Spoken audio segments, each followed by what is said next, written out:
నా పేరు చూకుల సుదర్శనం అండి. మాకు పేర్నమెట్ సర్వే నెంబర్ 148/2లో ఎకరం 80 సెంట్లు పొలం ఉంది. మా ముత్తాత గారైన చూకుల గోపాలకృష్ణయ్య అనే పేరు మీద ఉంది.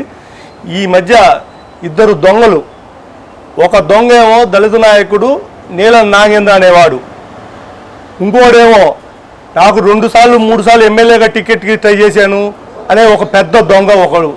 ఈ ఇద్దరు దొంగలు భూ దందాలు, భూ కబ్జాలు చేస్తూ జనాల సొమ్ముల్ని భయభ్రాంతులు చేస్తూ నేను చూశారు. మీరు మీటింగ్లో ఏం చేశారు?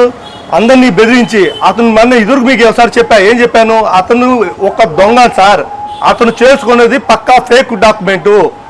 అలాగే నీలం నాగేంద్ర అనే వ్యక్తి కూడా అతనికి ఏమీ లేదు, అతను ఒక దొంగ, ఇదొక పెద్ద దొంగ, ఇద్దరు దొంగలు. ఇతను అమ్మిందాల్లో, ఈ స్థలం అమ్మిందాల్లో మాకుంది అంటూ వచ్చి ఆయన ప్రతిసారి ఇది డూప్లికేట్ అని గురించి మాట్లాడుతున్నాడు.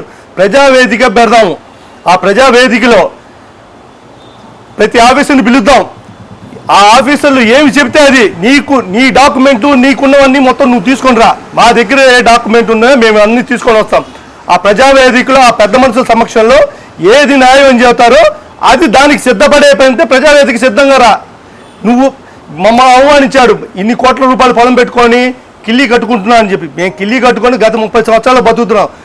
నువ్వు ఏ పని చేసి బతుకుతున్నావు అంటున్నా, ఒక దళిత నాయకుడు ముసుగులో గత 30 సంవత్సరాల నుంచి నీకు ఎక్కడి నుంచైనా కష్టపడిన రూపాయి వచ్చిందా?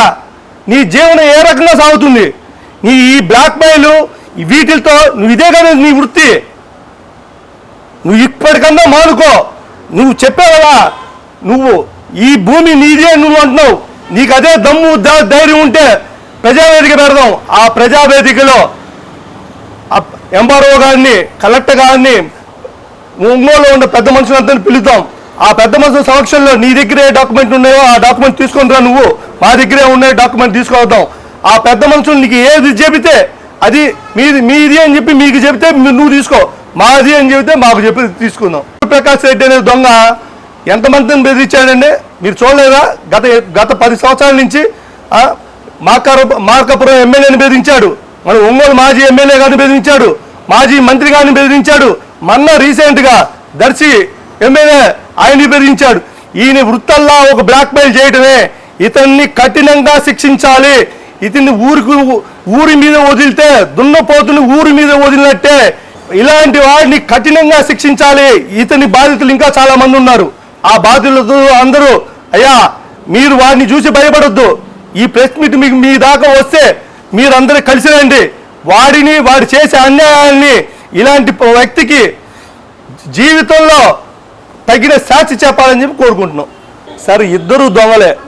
ఈ దొంగలు చూడండి ఏం చేశారంటే, పోయిన గవర్నమెంట్లో ఆ పెద్దిరెడ్డి సూర్యప్రకాష్ అనేవాడు ఉన్నాడు కదా, వాడు చూడండి ఇక్కడ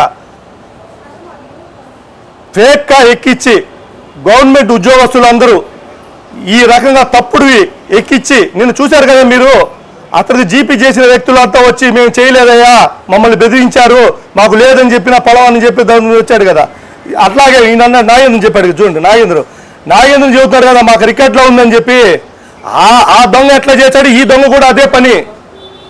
ఈ దొంగ కూడా అట్లాగే రికార్డులో ఎక్కించుకున్నాడు. అది ఈ దొంగల్ని ఊరి నుంచి తరిమి కొట్టాలని చెప్పి వీళ్ళు చేసే తప్పులన్నీ సార్. వీడున్నాడు చూసారా దళిత నాయకుడు నాగేంద్ర అనేవాడు, ఎన్ని సంవత్సరాల నుంచి ఏం బ్లాక్ మెయిల్ చేస్తున్నాడో.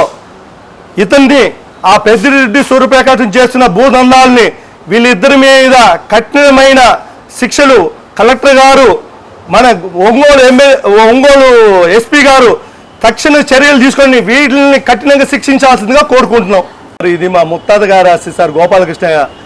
వీళ్ళ నుంచి నీలం నాగేంద్ర అనే వాడి దగ్గర నుంచి పెద్దిరెడ్డి సూర్యప్రకాశ్ అనే వాడి గురించి మాకు ప్రాణహాని ఉంది.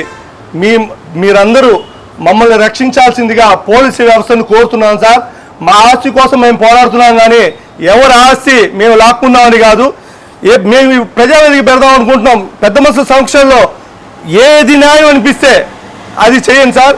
మాకు వీళ్ళ గురించి బెదిరింపులు కాల్సి వస్తున్నాయి, మమ్మల్ని బెదిరిస్తున్నారు.